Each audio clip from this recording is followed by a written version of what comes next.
Bonjour à tous, c'est Johan pour une nouvelle vidéo. Alors ça faisait plusieurs mois que je n'avais pas publié de vidéo sur YouTube, cela me manquait, j'avais envie de m'exprimer.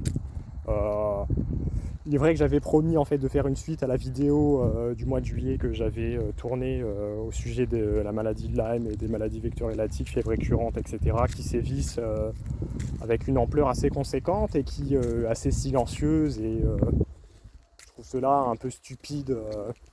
Toute cette nonchalance et cette absence d'information, cette faille extrême qui gouverne dans un monde très industrialisé et qui semble parfait avec un certain œil et avec l'autre finalement. Ces failles sont assez virulentes de par le contraste avec cette qualité presque de perfection qu'on peut voir, telle une saleté sur un t-shirt blanc. Alors, commençons par le commencement. Alors pour ceux qui me connaissent pas, donc normalement je vous réfère déjà à ma première vidéo que j'ai créée il y a déjà de ça plus d'un an sur mon parcours avec cette maladie terrible qu'on ne veut pas soigner et qu'on veut cacher à tout prix et qui occasionne des problèmes énormes en réalité dans la société de par en fait sa fréquence qui selon moi est quand même assez forte par rapport à ce qu'on estime actuellement et qui à terme en réalité, je sonne l'alerte, pourrait créer un monde handicapé si dans les décennies à venir rien n'était réellement mis en œuvre, rien n'était réellement homologué pour mettre un terme à ce parasite, à ce poison. En plus de cela, nous avons affaire en fait à une maladie qui est taboue. C'est-à-dire que c'est une maladie dont on n'a absolument pas le droit de parler, un peu comme Voldemort dans Harry Potter, et dont les courageux qui osent en parler sont punis avec fermeté et cruauté. Donc moi je n'ai aucun conflit d'intérêt, je peux donc parler sans verrou sur ma bouche, je peux dire ce que je veux et je peux dire la réalité. Je vais le dire honnêtement, au stade où j'ai développé la maladie, il y a 8 personnes sur 10 qui ne s'en sortent pas et qui succombent d'une manière ou d'une autre. Donc c'est assez rare de voir des personnes comme moi qui vont témoigner comme ça. Et donc je vais le faire, puisque ma parole est noble. Plus le temps passe, plus c'est tabou, plus la situation s'envenime, et moins il est possible de se faire soigner en France, ce qui est catastrophique. Comme si en fait le temps venait approuver le fait qu'il n'y ait pas de danger et que la planète finissait par survivre de toute façon. Alors, le problème est que, en réalité, je pense qu'il est tout à fait possible de s'en sortir, mais qu'il y a abondamment une stupidité, un grégarisme, une absence de remise en question qui est terrible et qui mène à des situations qui sont tout aussi terribles. Je trouve ça stupide qu'on puisse étudier pendant 10 ans la médecine sans avoir aucune notion d'un problème qui est aussi grave et à la fois aussi simple à détecter et qui est si évident en fait à détecter finalement, ce qui est ridicule, un peu comme un mécanicien qui ne verrait pas une panne qui est totalement ordinaire sur un véhicule parce qu'il n'avait pas l'habitude de le faire ou qu'il n'avait pas été formé, alors qu'en réalité cette panne n'est pas si complexe que ça. Toute pathologie est complexe en réalité, mais il y a une faille énorme. Donc certains médecins refusent de soigner ça, nous donnent des traitements qui sont n'importe quoi, on comprend absolument rien, c'est ridicule. Je tombe des nues des fois quand je vois les messages des personnes qui me contactent. Malheureusement, dans le meilleur des mondes, un institut hospitalier nous prendrait en charge. Nous pourrions être soignés convenablement, mais ce n'est jamais le cas. En général, les seules solutions qui sont proposées sont des hospitalisations psychiatriques qui qui mènent absolument à rien, si ce n'est à perdre en fait la dignité de la personne, à créer des conflits familiaux extrêmes, à envenimer, à détruire des familles, etc. Alors tout ça en fait vient en fait de bactéries spiralées de genre Borrelia, qui sont assez en fait proches de la syphilis, même si c'est tout de même pas réellement la même bactérie, on va dire que c'est une bactérie cousine. Et il y a aussi les fièvres récurrentes. Alors on parle énormément de maladies de Lyme, que ça soit en phase débutante ou en phase chronique, mais on parle très peu des fièvres récurrentes, qui sont, je vais vous le dire maintenant, ça n'a jamais été dit, un facteur très important dans le développement d'une maladie de Lyme chronique, parce que ça fait un espèce de Lyme au cube. C'est-à-dire que les fièvres récurrentes, Borrelia miyamotoi, Borrelia hermsii, et il y a d'autres souches, mais je ne vais pas toutes les énumérer, sont en fait un cofacteur important au déclenchement d'un Lyme chronique, avec certaines de ces co-infections. Mais je le dis, les fièvres récurrentes sont quelque chose de terrible. Ce sont en fait des borrélioses qui sont tropicales. Et si elles deviennent chroniques, et qu'elles s'associent en fait avec des borrélioses comme on dit de Lyme, créer des symptomatologies qui sont extrêmes et qui peuvent pousser les patients assez aisément, les plus fragiles et les plus à bout, à du suicide ou à des internations. Des internages en fait en psychiatrie, ce qui est terrible. Et dans certains cas, en fait, les fièvres récurrentes sont pas éliminées avec les antibiotiques et développent des stratégies de persistance à biofilm qui sont très très dures à éliminer, ce qui cause des douleurs qui sont épouvantables, des douleurs qui sont extrêmes, des crises d'angoisse qui sont extrêmes et des troubles par centaines. C'est-à-dire que c'est la maladie en fait qui donne le plus de symptômes au monde. C'est certainement l'une des maladies qui cause les douleurs physiques les plus atroces au niveau du corps et qui dure le plus longtemps et qui, en donnant rarement en fait la mort, en fait une véritable torture. Et donc c'est ça qui est terrible, c'est inhumain en fait, donc il faut en parler absolument. Je vois énormément de méconnaissance de la part des médecins, mais même de part des malades qui sont dupés totalement par ce qu'on leur propose et qui sont totalement perdus. Moi, je ne suis pas perdu, absolument pas, par rapport à ça. J'ai simplement des difficultés à pouvoir faire ce que je veux réellement, car c'est compliqué. Et je ne peux pas non plus faire avancer la science plus rapidement qu'elle n'avance déjà, car je ne suis pas miraculeux. Je suis un être humain, mais je ne suis absolument pas perdu. Il y a déjà quand même un moment que j'ai compris réellement à quoi on avait affaire et à quel point c'était tragique. Mais le fait est qu'après 3-4 ans d'antibiotiques, est-ce qu'on peut réellement attendre quelque chose des antibiotiques? La réponse, c'est qu'on pourrait dire oui, dans un élan d'espoir à la oui, mais je vous dirais malheureusement non. Alors, j'ai testé des stratégies que personne n'a testées pour le moment en France. Ce sont des traitements qui sont très puissants, c'est-à-dire c'est une combinaison de 400 mg de dapsone pendant 4 jours, associé avec d'autres antibiotiques.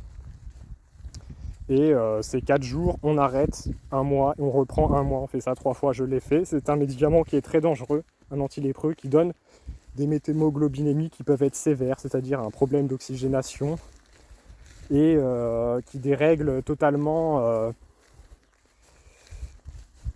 l'activité au niveau des globules rouges et l'oxygénation des tissus.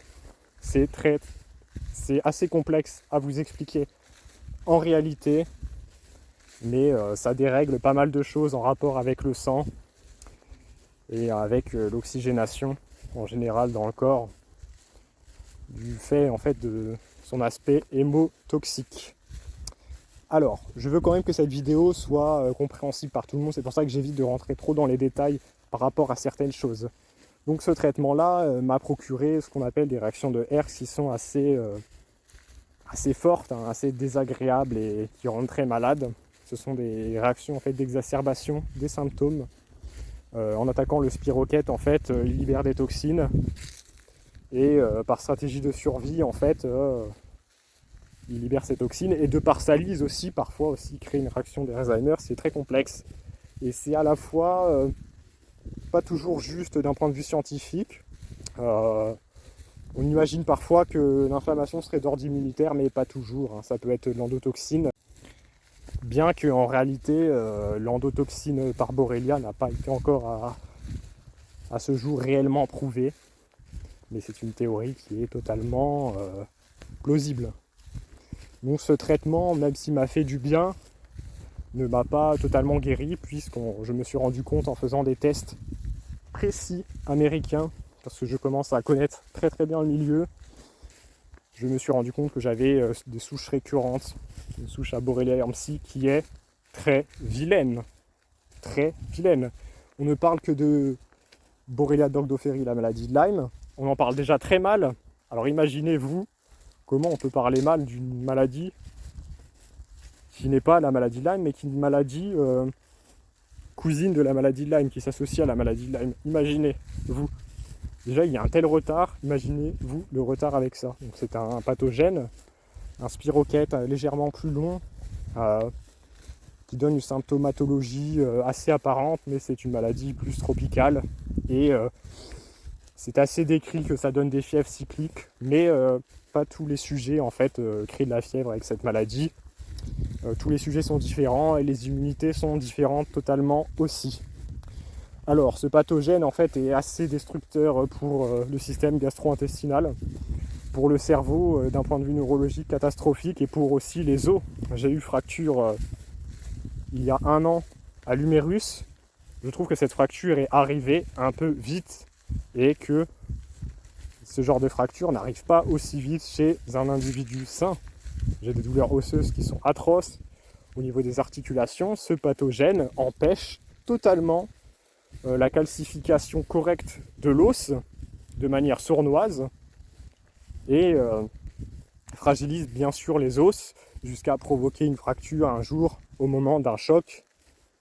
Bien sûr, ce n'est pas l'os ne va pas se casser comme ça, mais il sera tout de même plus fragile que la normale. J'estime ne pas avoir forcé au point de me péter l'os comme ça par rapport à un sujet sain qui ne se serait pas pété l'os comme ça. Et c'est toujours avec surprise qu'on apprend la fracture que j'ai eue. Donc, en voici une des causes. Tout à fait. Donc c'est un pathogène qui est très mauvais pour le système musculo-squelettique et qui crée des inflammations qui sont douloureuses dans le corps et qui parfois, dans certains cas, peut endommager le cœur de manière mortelle, même si en général les gens s'en sortent en vie, mais parfois avec des handicaps lourds. Et ce pathogène est très compliqué à éradiquer, tout à fait, dans mon cas, puisqu'ils sortent sur les sérologies avec des anticorps à IgM. Donc c'est comme si en fait je venais d'être contaminé il y a quelques jours. Donc c'est assez dramatique.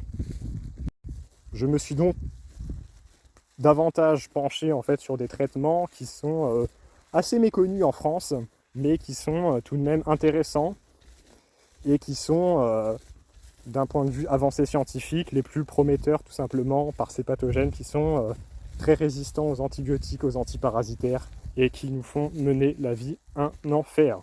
Il s'agit des traitements à ARN messager SOT. Alors, je ne vais pas trop faire fuir les personnes qui regardent cette vidéo en ayant des explications qui vont être complexes.